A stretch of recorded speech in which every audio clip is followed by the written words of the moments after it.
Ching ching. See you. Bye. Bye.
Yeah. Up at 6 a.m. Oh my gosh. I'll be back.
good? Oh, hey, Evan, how's it going? How are you? Have you seen Frozen 2 yet? Yeah, oh, loved it. Wasn't it amazing? Yeah. Have you seen? Was it Home? Where they find the guy's dad. Oh, with the, in the, like, fairy tale world? Yes. I haven't seen that yet. It looks sadistically awkward. Like, I just gotta watch Coco, I was kind of scarred. I was like, I can't be manipulated like that again. It was good though? Yeah, it's great. Okay. It's great. It's cute. That and Toy Story 4. No, I can't do that. Oh, no, I'll cry. Forget it. No chance.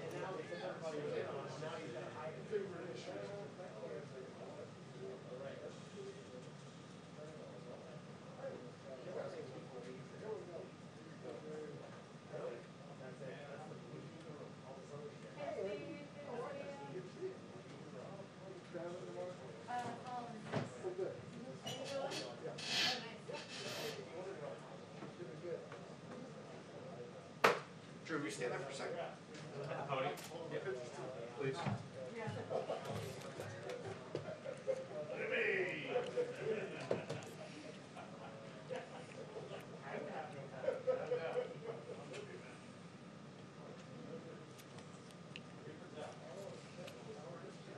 I'm on TV.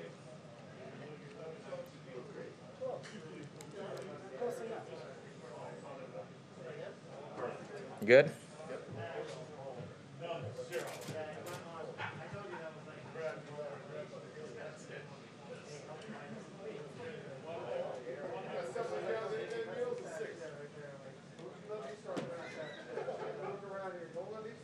Oh no, so I cried all the time. Oh, and I watched that movie. Yeah, come on, hey. If there's any sort of animal, like your dog, forget it. I cry the entire movie. Like, did you see the movie A Dog's Purpose? Oh, I couldn't even watch the trailer. I cried for like 2 hours. My kids were like, "What's wrong with you?" I'm like, "I can't." Thanks, Steve. I wonder how your building was about the sunrise provider. Oh my gosh, it's huge. How heavy is that? I don't know, I think it was like maybe 6 or 7 pounds. I love how you do the purples. Is that your, is that a tool? That was my favorite. Yeah. Anywhere. Like the little The roof. inside. Yeah, so, All the stuff, like all Those are your favorite. yeah, so I think after when you're in there, a little bit when you throw it, but then I take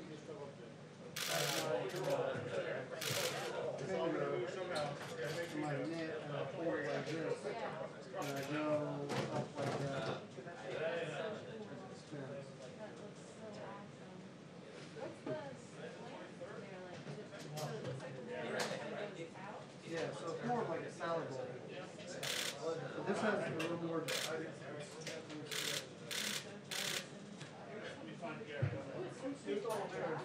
Yeah, oh, you want to see this tool? Oh my God. Yeah. I heard it was the photographers who were leaving their trash. It's really good. Let me find it. You need me to fix this for you? If you can get a nice set, No, it's good. No? Let's see. you get a nice one of these. Yeah.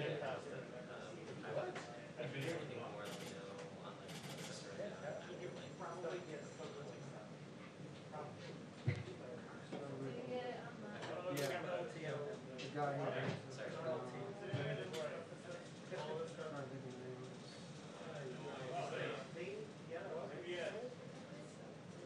it's literally cheating. Let me go back and get the link. Let me go get the link. Paper and book.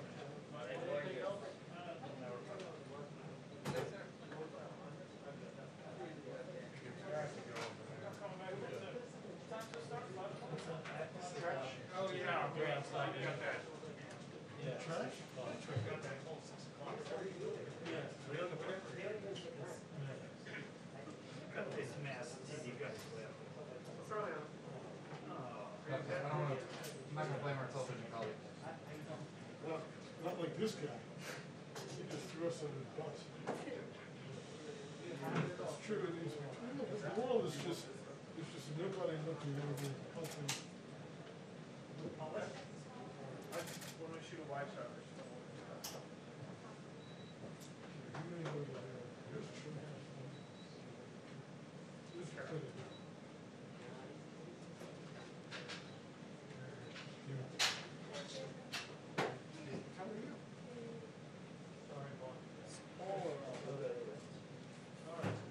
It's 5:14. What's 5? The president just said 5:15.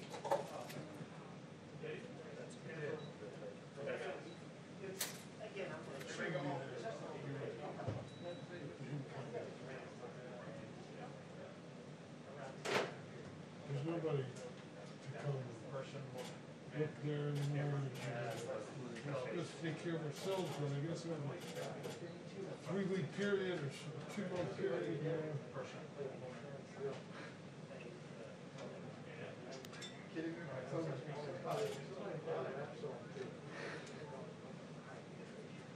get enough of the time to track that down.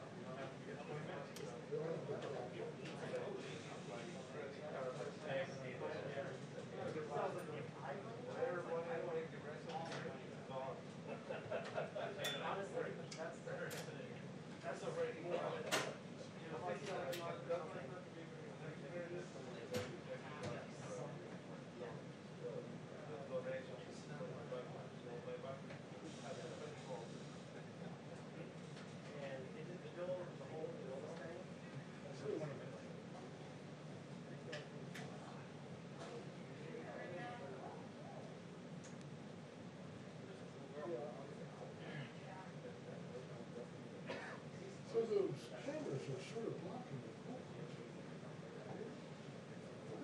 You guys always leaving those cameras there? I'm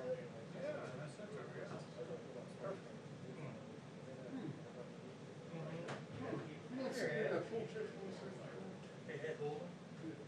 that's why I gotta keep the guy out. You're gonna watch that gray right over here. Stop. You push the hole.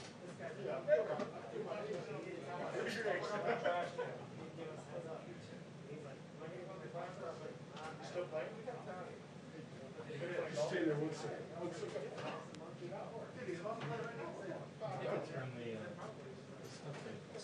It's the same every day, and it's still, it's stock count every day. You gonna make sure, huh? Okay, joke's dead, bro.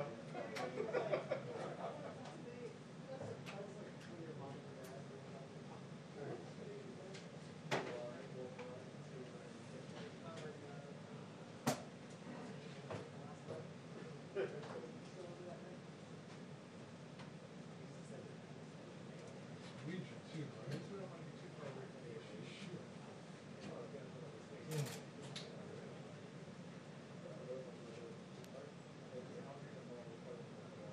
You tell me those cameras are rating? Those cameras are rating? Now they are, yeah. Now that's it.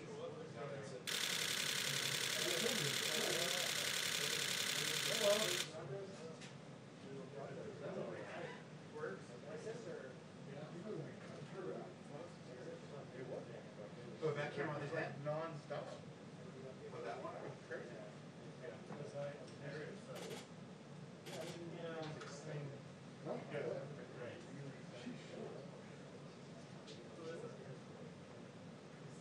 This guy. It's new normal.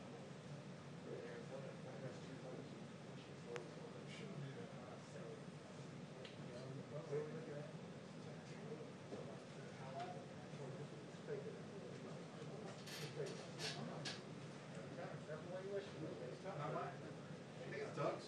Thank you. Might be the White House too. She's kind of short. I don't know, man. I don't know. No, I gotta be honest, it's not a hill I'm gonna die on. You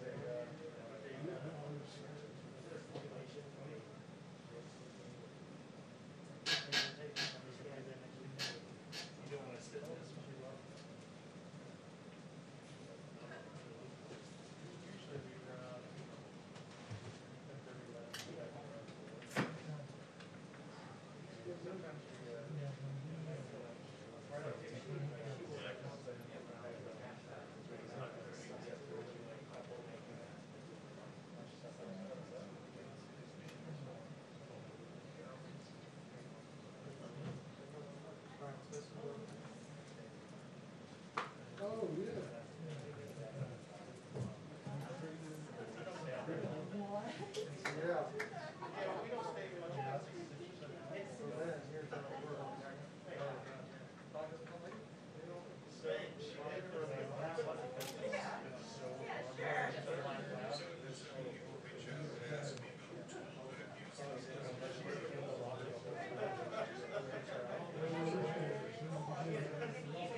5/8.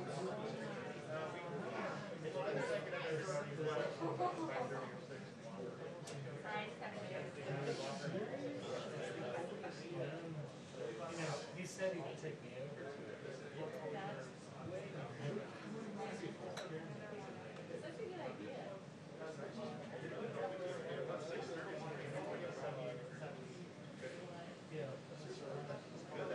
Oh my God. Is that a private building? Yeah. Right?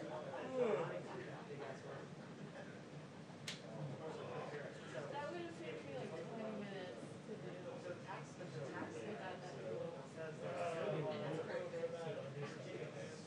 You're sick. It was sexy. That's too late. Yeah, I think it's a 182.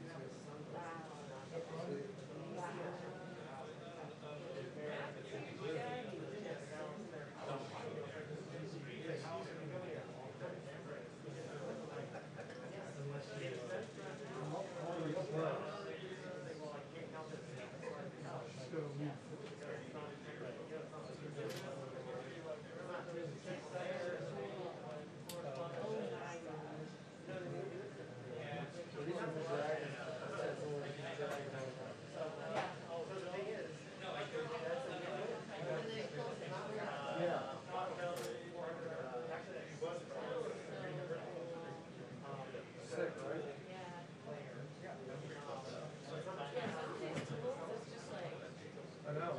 Amazing. I've been using for trimming the one that is like you put it on top of the wheel and it has this Oh, yeah. angled things, Yep. rubber grips. Yep, that holds it on. Yeah. And that's been amazing. What's your set like at home? Are you in like a basement or? Yeah, in the basement. Is it messy? Is it what? Messy? Messy? Yeah. All the stuff? Yeah.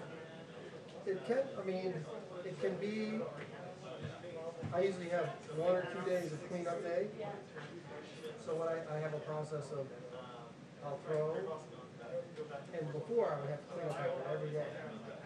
And now I'll throw and then, go glaze some I stuff. could move one When I go over. back the next day, as long as I clean off the top of the wheel, but I don't worry about the bucket, you know, the, Is it bent?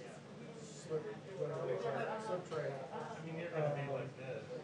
But no, it's not. I have a sink right there, and I have a filter in the sink. And, yeah, and anything that gets too dry, I have a plastic bag, I throw everything in there. And then, what's that? Either recycle it, or if it's like really old and, like I had one, the reason but anyway, I had an older one, plate like that, so. Anyway, I was, like if it gets really dry, then I just put it in a bag and let it completely dry, and then when I throw out the trash, I take it out of the bag so it goes straight in the landfill. So it'll break down even in the trash can, because it's so humid. So I'm not really like destroying it, you know, or, so it's not that bad. I just wish I had a kiln now, like on my, I think we're gonna get one. they're expensive. Yeah. Because they fire such a bad So right now you're taking it to the studio and then Yeah, putting it, that's yeah. really fun. A wonderful guy at the torpedo factory. That's your cane?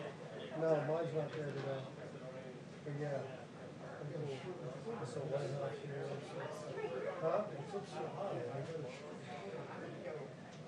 Who's your reporter?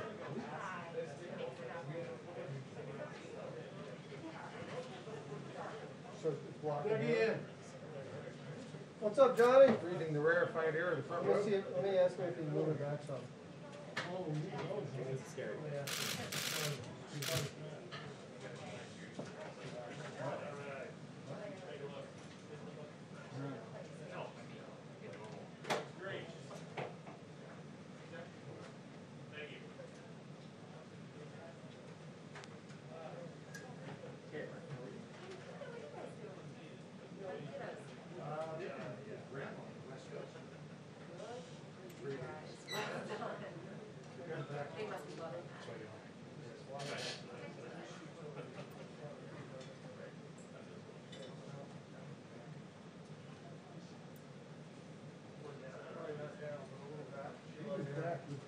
slide it back a couple inches would be helpful. It's on the edge of this is a problem. Let me get some tape. Tape down the front of it.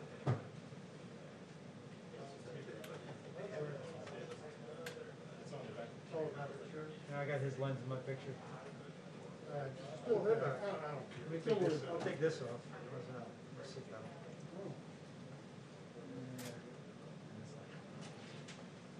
Yeah, it should just twist. That's broken. See that clip?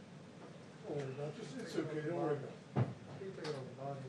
He pulls his back, I can, we'd have to both pull back. This is on autofocus, I'm sure, right?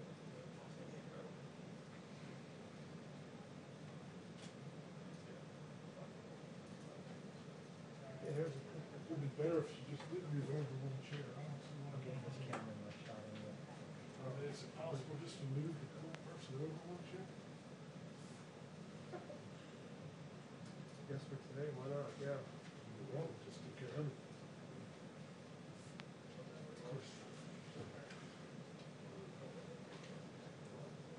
I can move that if that's what I I like Jason's camera in my picture.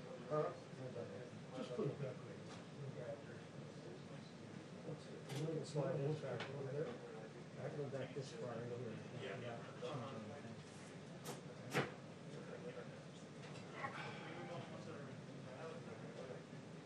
You just move. How's that? Is that better? Anything's better, yeah. That's back to 2 inches. That's great. Let me see if I can sit there. Let me sit there so you can see. Come in here, folks. Mine.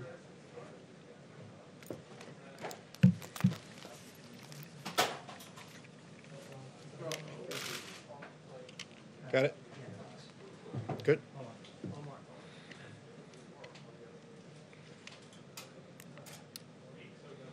Yep.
shows how picky I get.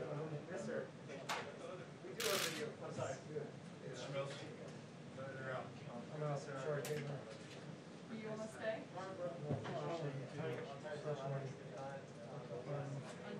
Undistant? Oh, I love your mask.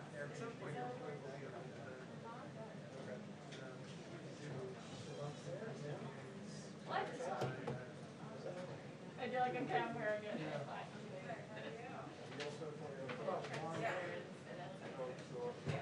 Copycat, yeah. I know, do you replace him with Dr. Fauci?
Thank you very much. Thank you, everybody.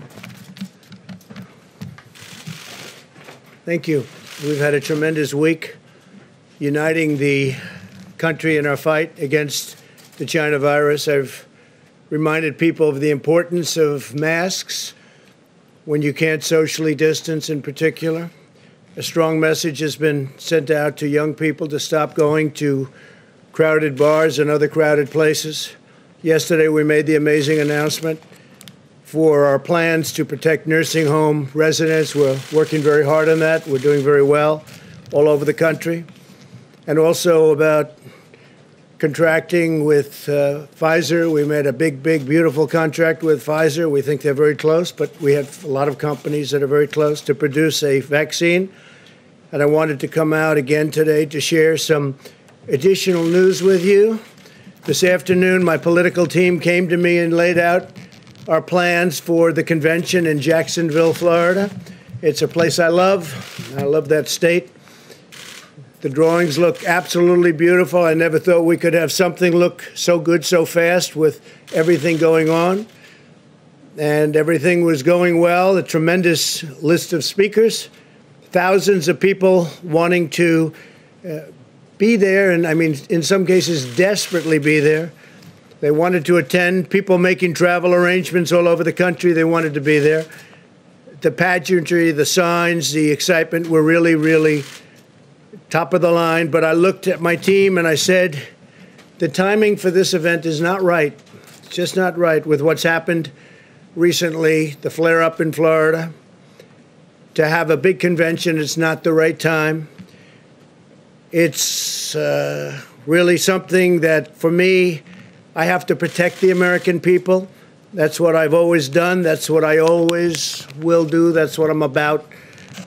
They said, sir, we can make this work very easily. We have great enthusiasm, incredible enthusiasm. Even the polls say about the most enthusiasm they've seen. We can do this safely and we can do it responsibly. And I said, there's nothing more important in our country than keeping our people safe, whether that's from the China virus or the radical left mob that you see in Portland, where I want to thank Homeland Security and others and law enforcement for doing a fantastic job over the last few days. They went in and people were out of control for 51 days, a long time. And Homeland Security and other law enforcement with us went in, and they've done a great job in protecting our property, federal courthouse and other property, and most importantly, protecting our people. Or the senseless violence that you see in Chicago or New York or Detroit, a lot of other cities where so many people are shot and so many people are killed. And people elected me to help and to protect.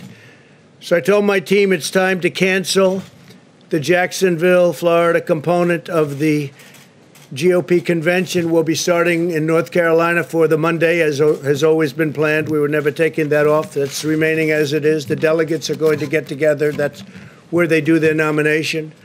So the delegates are going to North Carolina, and they'll be doing the nomination.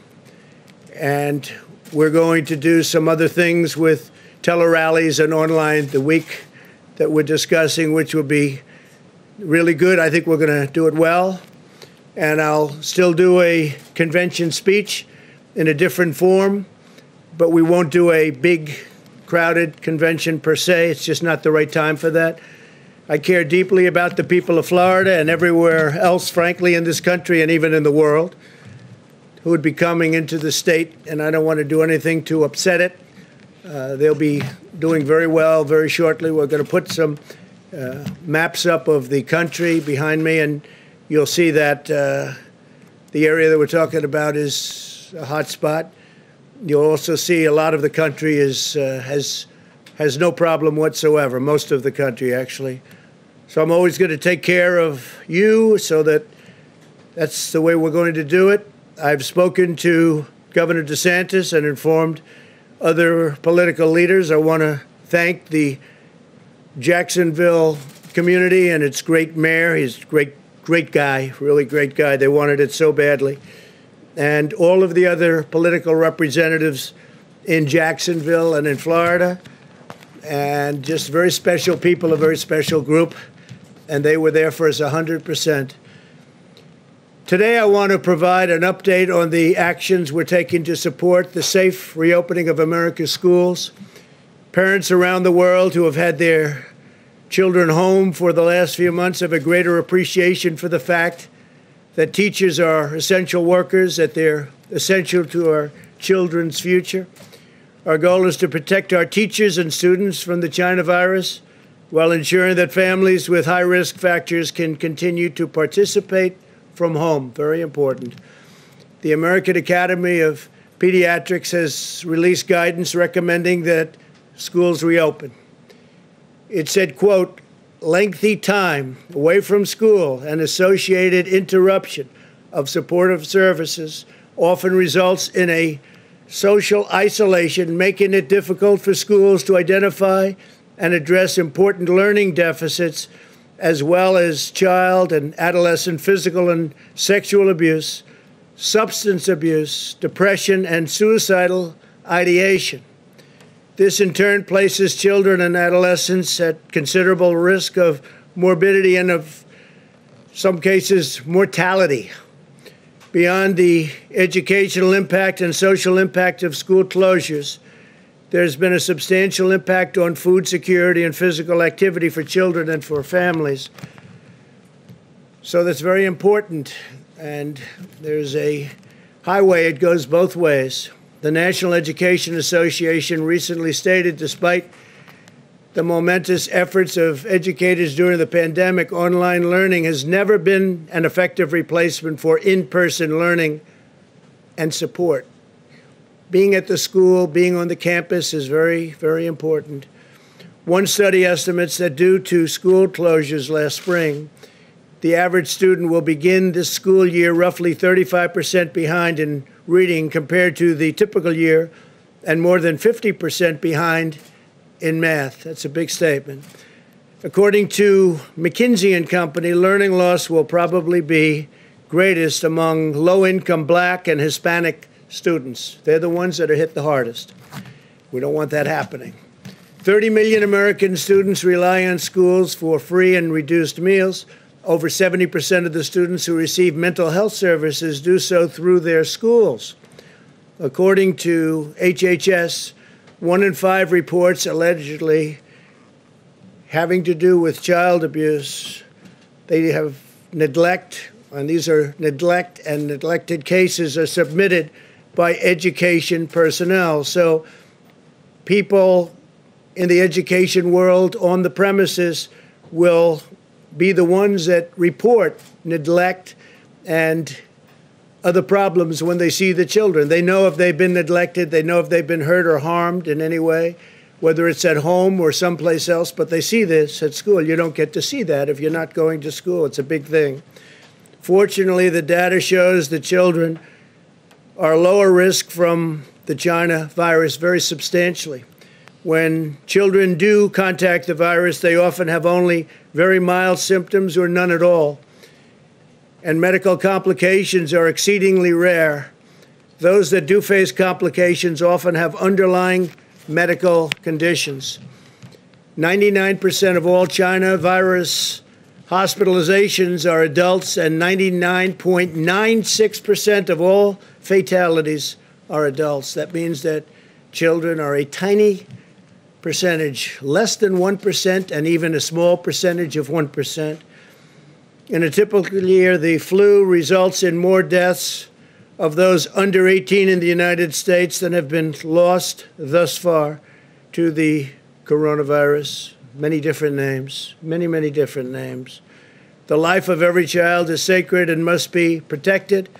Our sole focus is the health and well-being of America's children. I have a very, very special person who loves children, who's I think one of the greatest athletes of all time. A lot of people say the greatest pitcher of all time, known as a relief pitcher, could have been whatever he wanted. Some people, he is the greatest reliever of all time by far, substantially more saves than anybody else. In fact, he got the Presidential Medal of Freedom recently. And I'm reading off these stats. I knew he was the best. I knew he was great, but I didn't know it was almost double anybody else. But he's a man who loves children, has children, loves children, works hard with children. We're going to go outside and be with some little leaguers. Mariano Rivera, you know, he's the Sandman, right? My wife said, darling, why do they call him the Sandman? I said, you know, they play the song. He just puts the batters to sleep, and that's exactly what happened. So having Mariano here is a great honor. Thank you very much. Was talking about children in schools, and there's nobody that's done more than you have. Thank you very much, Mariano. Fantastic man. Given these considerations, we believe many school districts can now reopen safely, provided they implement mitigation measures and health protocols to protect families, protect teachers, and to protect students. And we do have to protect the teachers and the families also. We have to remember that. All families should be empowered to make the decision that is right for their own circumstance. This is especially important if a child has underlying health condition or lives with a parent or grandparent who's at higher risk. In cities or states that are current hotspots, and you'll see that in the map behind me, districts may need to delay reopening for a few weeks, and that's possible. That'll be up to governors. The decision should be made based on the data and the facts on the grounds in each community, but every district should be actively making preparations to open. Again, the children obviously have a very strong immune system, maybe even as strong as yours. They seem to be able to fight it off and not have a problem. So it's pretty amazing, actually. Great, great credit. Our strategy to safely reopen schools mirrors our approach nationwide. As we race toward the completion of a vaccine and therapeutics, the responsible path is to shelter those at highest risk while allowing those at lower risk, much lower in the case of young children, to resume work at school, and as long as everyone practices vigilant hygiene and social distancing. We want that. A permanent shutdown was never the strategy which would ultimately lead to greater mortality and irreversible harms. We don't want to do that. At the same time, we have to get our economy going. We had tremendous numbers issued yesterday. Housing prices, pricing of housing up 21%. It's the highest in history. It's the highest number in history. Real estate housing went up 21%. Today, the CDC will provide additional guidance for how schools can reopen safely. I hope that local leaders put the full health and well-being of their students first and make the right decision for children, parents, teachers, and not make political decisions. This isn't about politics. It's about something very, very important. This is not about politics. I even think it's bad politics if you do the wrong decision. Very bad politics. We're asking Congress to provide $105 billion to schools as part of the next coronavirus relief bill. This funding will support mitigation measures such as smaller class sizes, more teachers and teacher aides, repurposing spaces to practice social distancing, and crucially, mask wearing. This money is in addition to the $30 billion we secured for schools and universities earlier this year. That money we have, some is distributed and some is not distributed. If schools do not reopen, the funding should go to parents to send their child to public, private, charter, religious, or homeschool of their choice. The key word being choice. If the school is closed, the money should follow the student, so the parents and families are in control of their own decisions. So we'd like the money to go to the parents of the student. This way they can make the decision that's best for them. We cannot indefinitely stop 50 million American children from going to school, harming their mental, physical, and emotional development. Reopening our schools is also critical to ensuring that parents can go to work and provide for their families. The Council of Economic Advisors estimates that 5.6 million parents will be unable to return to work if schools do not reopen this year. It's a tremendous problem. It's a tremendous problem. Schools have to open safely, but they have to open. More than a dozen European countries, as well as South Korea, Taiwan, and many others, have already reopened schools, and cases have not risen. We can achieve the same goal if we unite together, follow the best medical practices, and apply common sense. We'll continue to support states and cities in the current hotspots in the South, Southwest, and West. The governors, I know them all. They're all very, very capable. They're doing a very good job. They're working so hard. You wouldn't even believe it. We have nearly 30,000 federal personnel deployed in the states that need assistance. We're helping with doctors and nurses, medical personnel of all kinds. As a PPE update, we're in close communication with governors and states. We have supplies, everything they could possibly need. We're very strong on supplies. Remember, I used to say the cupboards were bare. Well, now the cupboards are the opposite. Due to our historic efforts to increase both the national stockpile and the state stockpiles, the vast majority of the states have 60 days' worth of supplies on hand.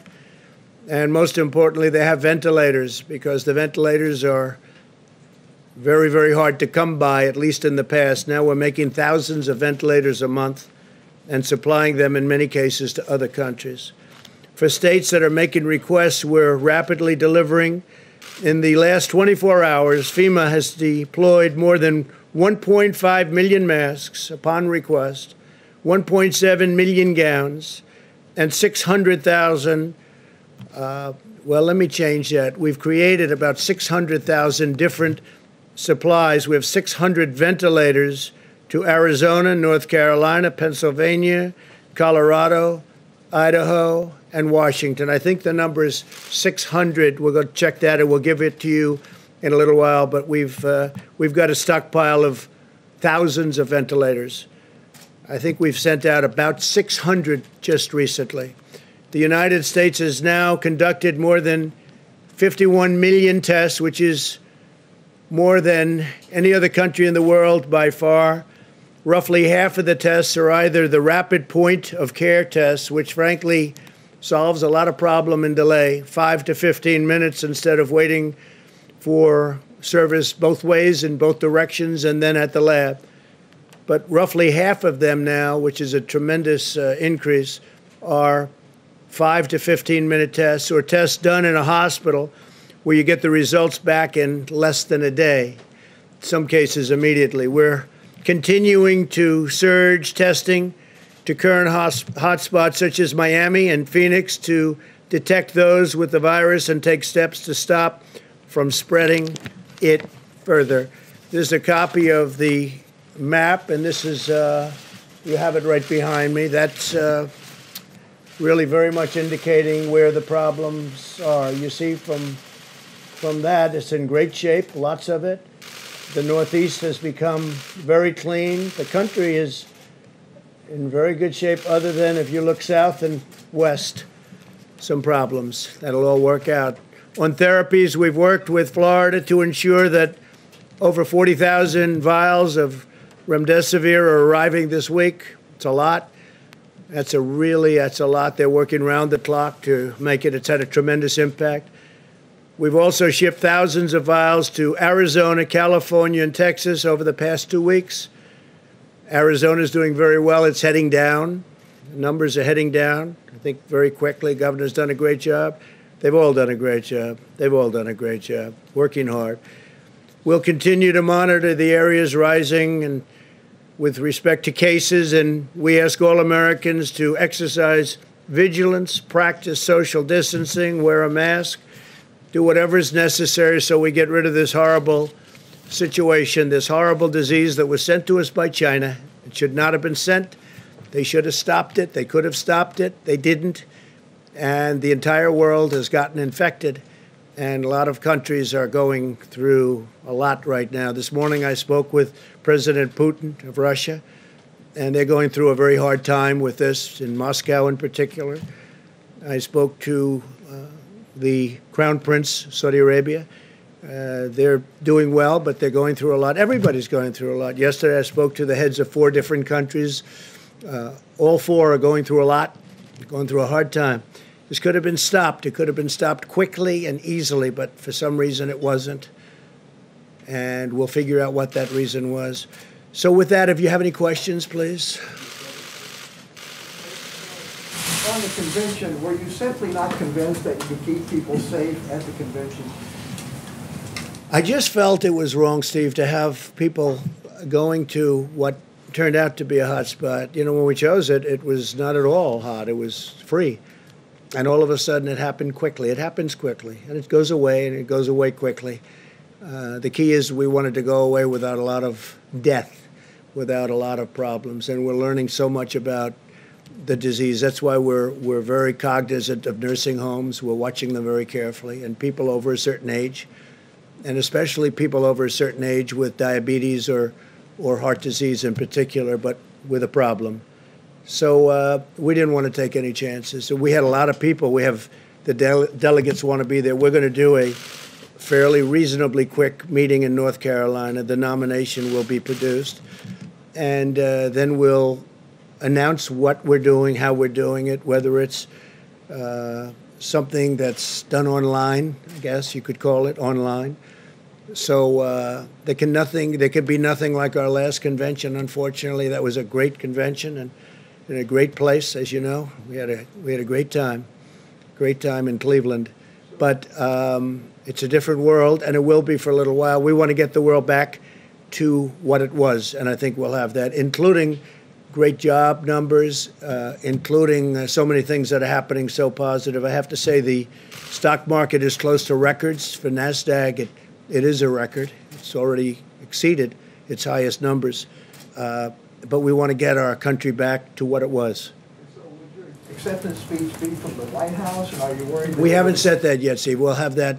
We'll probably announce that over the next few days. Are you worried this might dampen enthusiasm for you?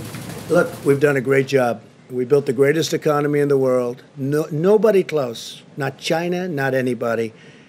We had to close it. We saved millions of lives, and we opened it. But we had the best numbers in history for African Americans, Hispanic Americans, Asian Americans, every group you want to name. Young people without a diploma, young people with a high school diploma, with a college diploma, anything you want to name. We had the best numbers. Women doing incredibly. Never been a time like that.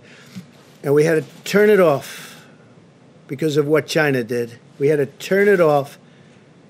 And then all of a sudden, now we turn it back on, and we're doing very well. But it was very bad. China, speaking about China, the trade deal means less to me now than it did when I made it. When I made it, it was a great deal.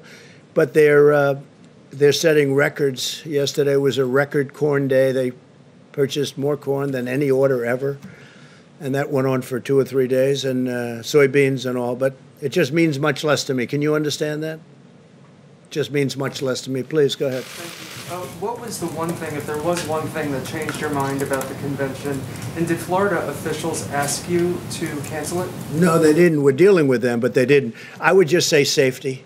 Just safety. I could see the media saying, oh, this is very unsafe. I don't want to be in that position. It's safety, not because of the media, but that's what they would say. And we'll have a very nice something. We'll figure it out. It'll be online in some form. Maybe it'll be something even a little bit different. We have time. You know, we're talking about the end of August. But I think it'll be something that will be exciting. But there can be nothing like having 25,000 people. We had a tremendous thing planned tremendous convention planned in North Carolina. And it would have been very good, but a much smaller version in Florida. But then we saw what was happening pretty quickly. We saw that the virus was coming up that coast. So, do you think it's an acknowledgement of the severity of the situation in Florida? No, I think it's going to come and go. It will. I mean, you take a look at some of these locations.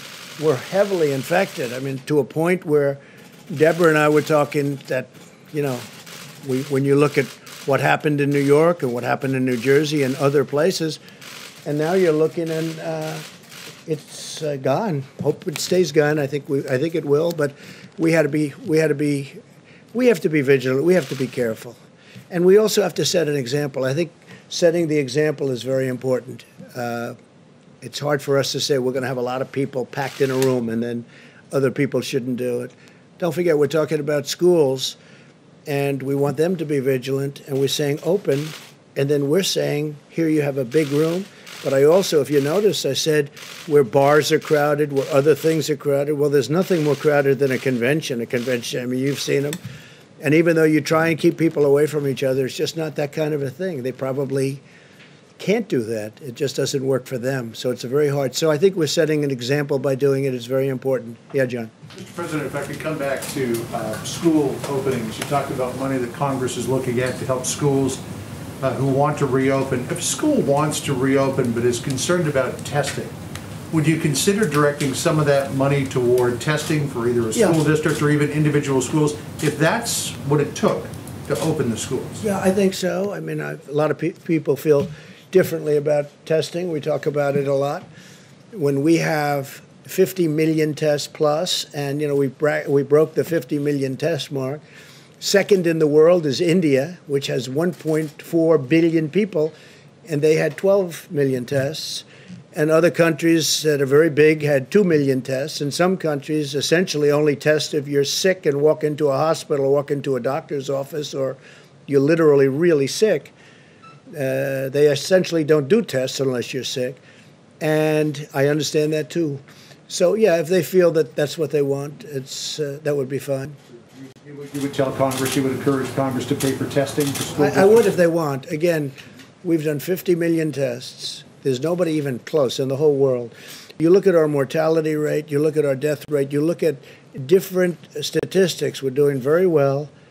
But one death is too many. This should never have happened. This should never have been allowed to happen from China. Also, Mitch McConnell's office just put out a statement a moment ago about Phase 4 relief package, CARES 2, saying, quote, it's tailored precisely for this phase of the crisis. Yet it does not include your payroll tax cut. So do you believe it's perfectly I'd like tailored? to see a payroll tax cut. I think it's great for the workers. The Democrats would never have gone for it. They don't want it. They're not big into the workers, I guess. And based on that, I told them last night, I told the Republicans who have been working very hard on this, I'll tell you, and they want what's right for the country. And hopefully the Democrats ultimately will. But I said, I think a payroll tax would be good, but you're not going to get it from the Democrats. We need their votes, as you know. It's not like, we have a majority, but it's not enough that's why I guess we have an election coming up. So you still need Democrat votes, and we're not going to get the Democrat votes on that. So I'd like to see it. I think it would be very good for the workers. But if we're not going to get their votes, I guess we have to go on to the next thing. A payroll tax cut would have been very good. And maybe something happens. Yes, please. You talk about setting an example on Jacksonville, but I just wonder, some people are going to take away from this the lesson that you're pushing too far, too fast. It seemed for a while the numbers were going up in Jacksonville and you were going to have a problem there.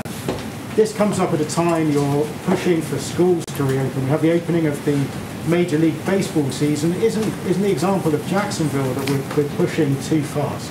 Well, baseball, as an example, we were discussing it a little while ago. You're going to be at an empty stadium. I've agreed. Randy Levine's a great friend of mine from the Yankees. He asked me to throw out the first pitch, and I think I'm doing that on August 15th at Yankee Stadium. And I say, how's the crowd going to be? And, it's like you don't have a crowd. There is no such thing. It's going to be interesting, Mariano. He's not used to that. I've been at many games. He walks in, the place goes crazy. I think it'd be just as good without the crowd. You were just born with it, Some people are born with it. I don't know if this is only for the baseball players, but I've never seen a pitcher throw a ball where so many bats were broken as Mariano. He's got the all-time record. I said, how do you do that? He said, parents. Great parents, when you get right down to it, right? How do you do that? It's called parents. Just to finish, I think that we have to all set examples. I think Major League Baseball is setting an example by playing to empty stadiums, and so are other sports. You see that. Now, then they'll allow a certain number in. I see golf is now soon will be allowing people to come in percentages, and all of a sudden we want to get back to normal. The key is to get back to normal because nobody wants to see this. But I think it's really good that baseball's opening. It looks like football's opening. It looks like sports are opening.